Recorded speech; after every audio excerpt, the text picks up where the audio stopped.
Hi, my name is Pierre Bahana, and I had the great joy and privilege of being the head prop maker for the Harry Potter series of films and Fantastic Beasts.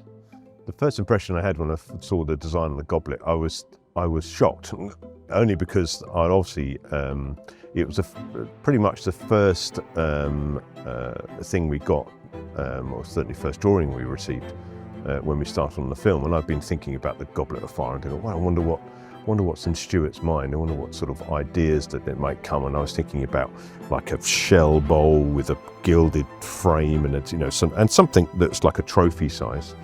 And then I get a roll drawing and this take the elastic band off and it just rolls and hits the floor. This massive carved wooden sort of ancient inspired wooden goblet. And it was so exciting, as much a surprise to anyone as it was to me. And then that's how we first met it. Yeah, so once we saw the drawing, I really went and had a chat with Stuart about it and how he perceived it. And I initially went to a timber merchant in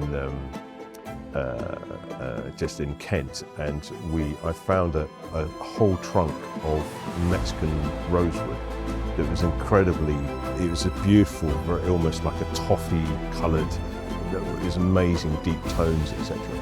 So we brought it back and said, Stuart, we were going to make the goblet out of that. But then Stuart said, no, it just felt wrong to him. And he said, what about English elm?